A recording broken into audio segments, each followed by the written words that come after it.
Hello, my name is Colin Reed with Project Spurs, and today will be part one of a Spurs trade deadline preview. What we're going to investigate here in part one is how the Spurs will be treating this trade deadline and what their goals are for both this season and moving forward.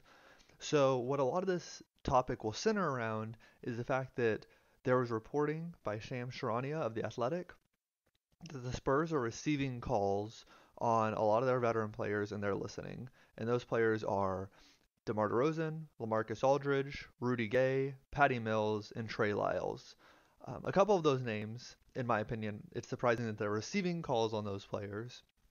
And the Spurs would have to listen, especially since I would imagine that none of those players are long-term prospects for them.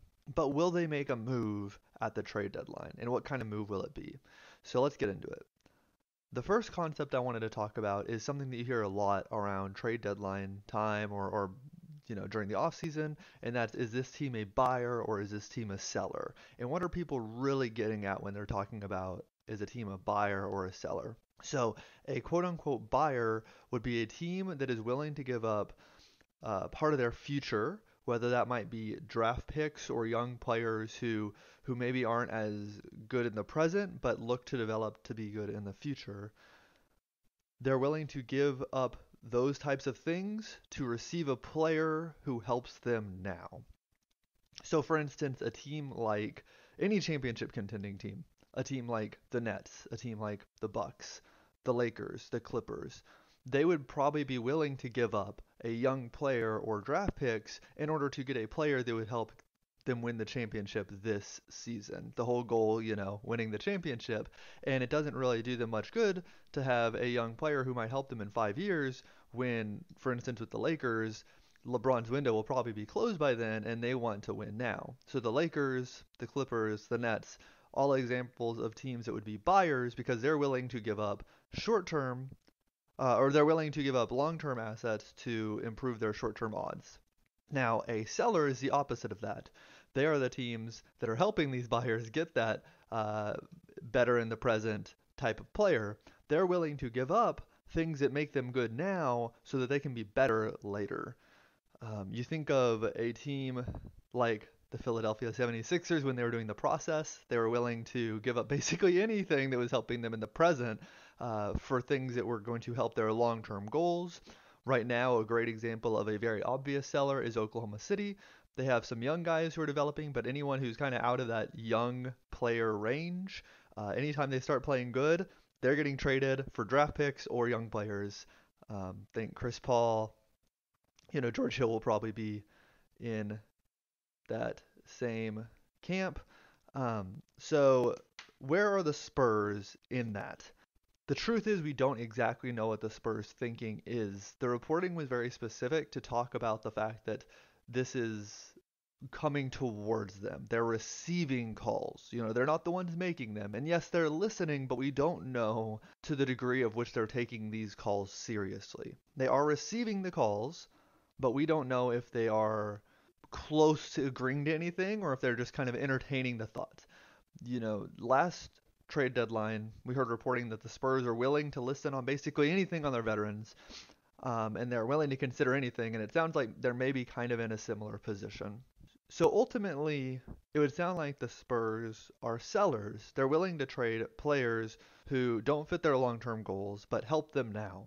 DeMar DeRozan helps the Spurs today, and trading him would leave a hole in the team construction that would make them worse today. No matter what they get back in a trade, their team will be worse today if they trade DeMar DeRozan.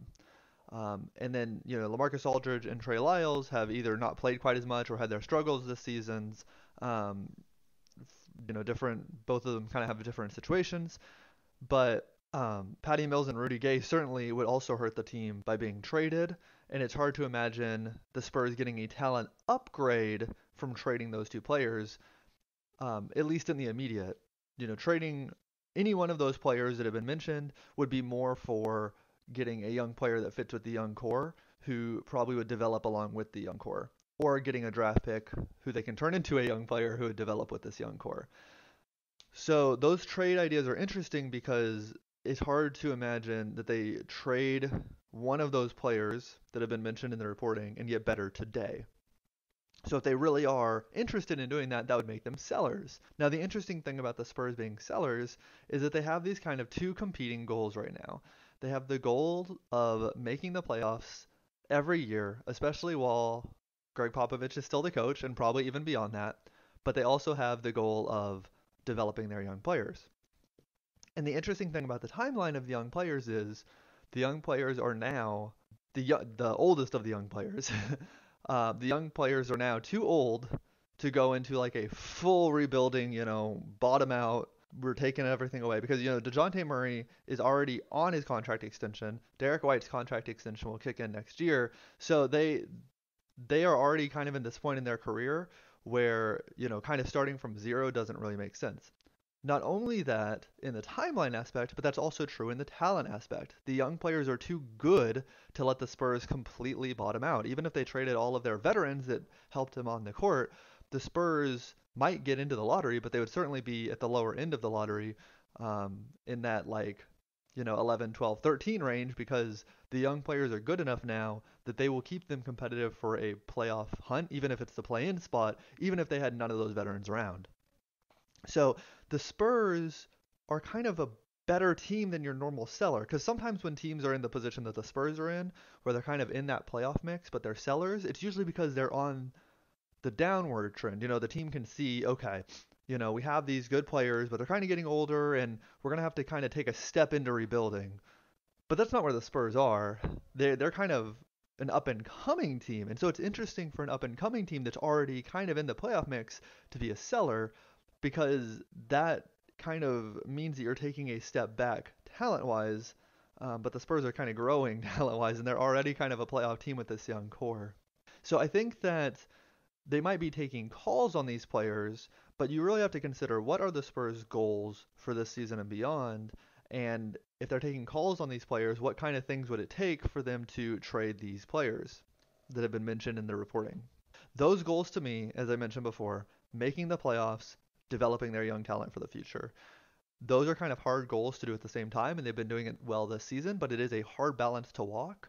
So that does make one think that a trade would have to still meet both goals, which would be difficult to do. So that's kind of part one of the trade preview of really getting into the mind of where the Spurs are at. In the future, I'll kind of do deep dives into those players in the reporting and maybe different targets that the Spurs can have. But the first place that it's really important to get into the mind of the Spurs front office right now. What are their goals? What are they thinking this trade deadline? Because it's always fun to think about the Spurs landing the biggest player, but if we don't really have a clear idea of what their goals are, any trades that we make, any fake trades become more fantasy-esque than they do reality-based. And so getting into their thought process can really help us see what are some things that they might realistically do this trade season. So part one has really just been getting into their mind. In the future, we'll go into some of the rules with trade, some of the cap ramifications, some of the players specifically, and maybe kind of the types of players they can be targeting this trade deadline if they do decide to make trades. But this has been part one. My name is Colin Reed with Project Spurs. Thank you and have a great day.